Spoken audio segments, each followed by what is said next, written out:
Don't worry, it's still alive and well, functioning just as it should. I have tested everything in and out, it's cleaned, it works just fine.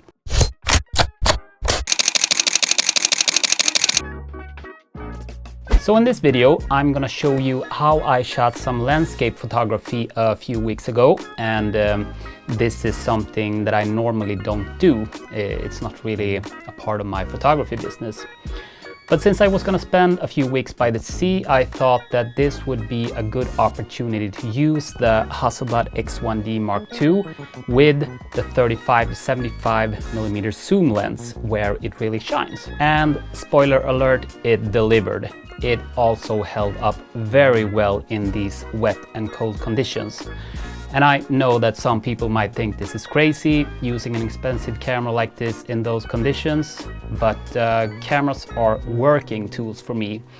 I like to actually use them for what they are made to do. Even though this is a beautiful piece of equipment, it's not made to just look pretty. I like to put my gear to the test sometimes, and yes, it held up extremely well, I must say. The level of details and the sharpness that this camera produces is just insane. Even when you're pixel peeping in 100% zoom, all the details and the sharpness is there. It's just crazy, because I normally use Canon for most of the stuff I shoot, and the 5D Mark IV and the R5, which I own at the moment, are definitely not bad cameras, but this medium format sensor really takes things to the next level. And also the dynamic range of 14 stops is very nice to have when you're making adjustments in post. An important thing to remember though is that this is not a super versatile camera that is suitable for every different kind of photography. If you're gonna shoot, for example, fast moving objects, then I would not recommend this camera, mainly because of the autofocus. It's just pretty bad actually. And I mean, you cannot expect it to be as good and as fast as the autofocus on the R5, for example. If you expect that and buy this camera, you're gonna be very disappointed. Because the main priority and the main benefit of shooting with a medium format camera like this is the image quality and the sharpness. And the compromises you have to make are that it's not very fast and it doesn't have as good autofocus, especially in poor light conditions. So that's a very important thing to keep in mind. But anyways, I shot a bunch of landscape shots by the sea, where I used a tripod and very long shutter speeds. And to achieve these long shutter speeds of like 20, 30, 40 seconds, I set the camera to a very small aperture opening, like f/22 or sometimes even smaller. And with this camera you can shoot on f/32 as the smallest aperture, which is very, very small. But the bad thing is, of course, with small aperture openings, that you have a risk for diffraction, which means that you're gonna lose details and sharpness in your images all over, even though you nail focus. But I think that despite the small aperture openings that I used in these photos, I got very sharp and detailed images anyway, so I'm quite happy with the results. And what I was going for here also was to get a very large depth of field, so that basically everything in the image is sharp. And depth of field is dependent on three factors, namely aperture, distance, and focal length. So the smaller the aperture opening of the lens, the larger the depth of field, and the longer the distance to the object that you're focusing on, the larger the depth of field. And lastly, the more wide angle you shoot, the larger depth of field you're gonna get. Here are two different examples with some explaining graphics, and as you can see on the left image, everything is sharp, and that's a large depth of field. Whereas on the right image you can see that it's only a small part that's in focus, and the foreground and the background is blurry, because this image has a much shorter depth of field. I also need to mention something important that I learned over the weeks when I tried this, and that's the whole thing with ND filters.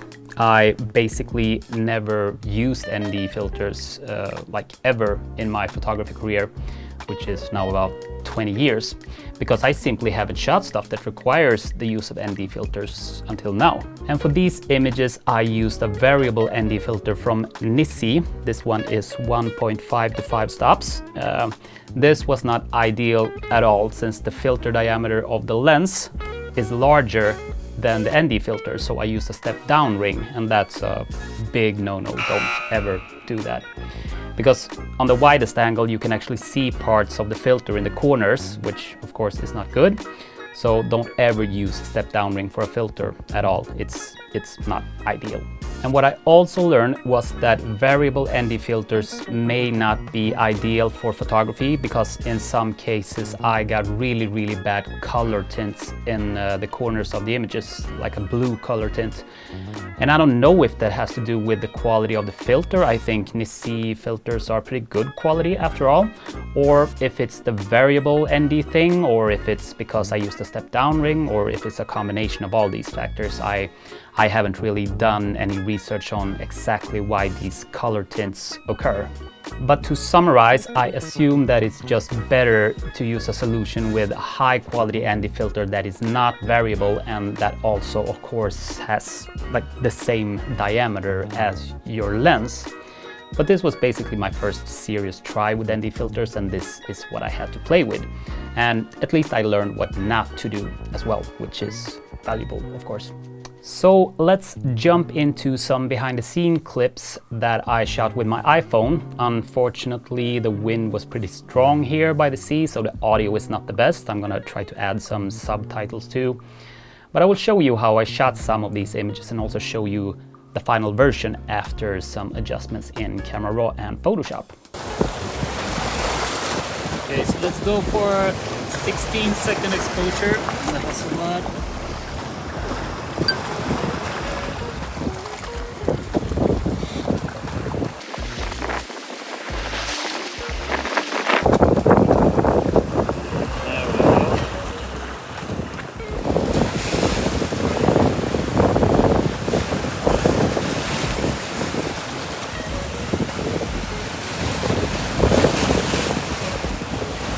A little less wind today, but unfortunately there's a bit of rain, so it's quite a big risk of getting water drops on the lens here.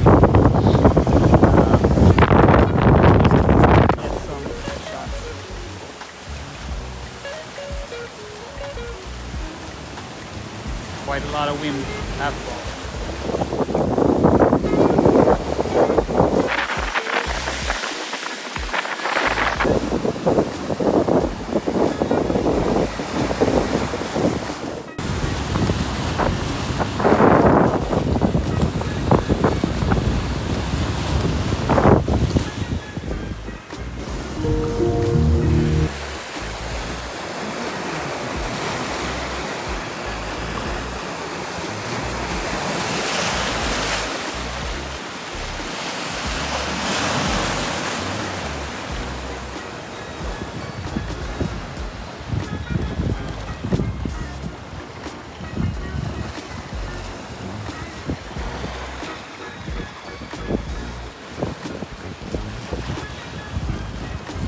A bit more quiet, less windy location right now. Getting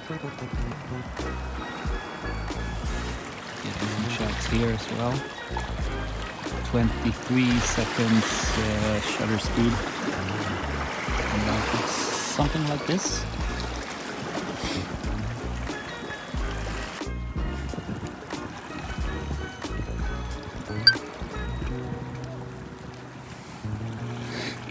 Timer set to 3 seconds, 23 seconds exposure time. Let's see what we can get.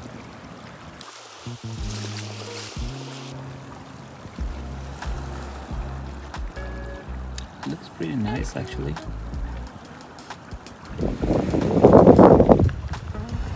So here's the variable ND filter that I'm using.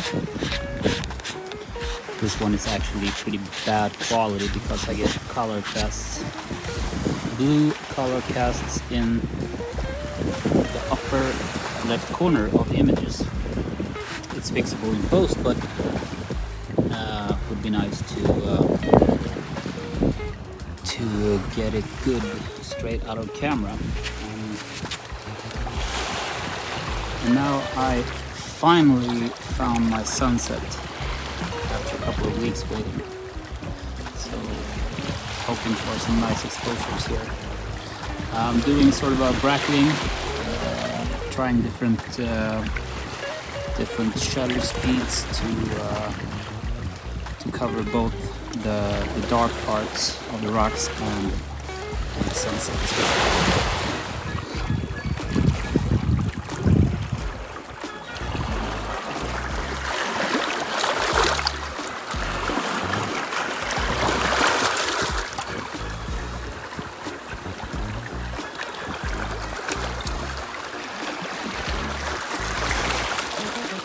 Right now, when the sun has just set, I'm getting an exposure time of 45 seconds at ISO 100 and f22, which creates a look like this.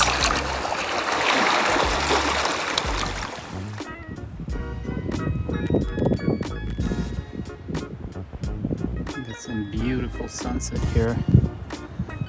Try to get a couple of shots of that as well.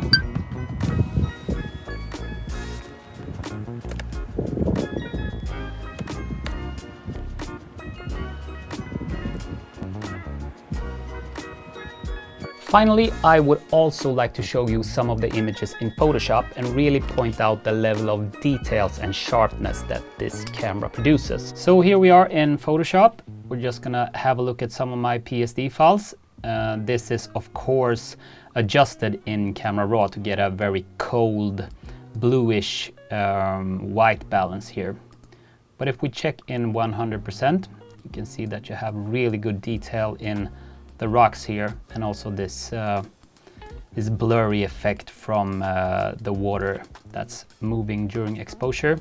So this was shot at 35mm 16-second shutter speed and f22. And if we check the image straight from Camera Raw conversion, you can see that this is the area where I get this blue tint, and it's also darker in the corner, so I had to fix that a little bit. Just to show you another one, this is a bit of a different, a bit warmer white balance. Color tone is different here, but just to show you the level of details in these rocks, it's just crazy. And this is also a shorter depth of field than this one, and that's because here I'm shooting at 75mm, but the aperture is f19 and the other one was f22, so it's not that big of a difference in aperture, but this one gets a shorter depth of field because I'm zooming more. So that's one of the factors that decides how short the depth of field is. So moving on, I actually got pretty lucky here because this guy, it's a thing in Sweden with winter bathing outside in the ocean. It's just, I didn't try it, but it's a thing.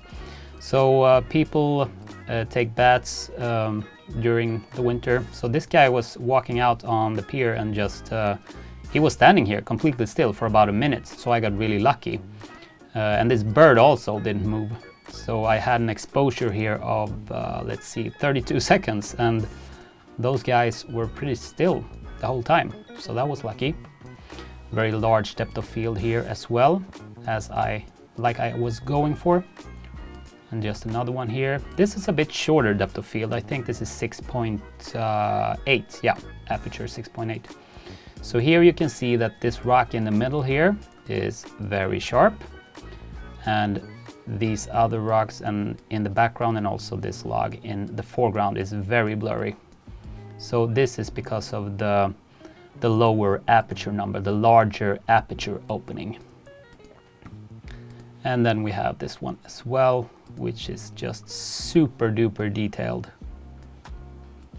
You can also download some of these images. I'm putting a link in the description of this video so you can check it out for yourselves, because it's insane. The details, I cannot stress this enough. It's the details and the sharpness of the image, which is the whole reason to why you would shoot with a camera like this. So that is very nice. That's it for this video. I hope you liked it. If you did, you are more than welcome to click those like and subscribe buttons. See you in the next video. Bye.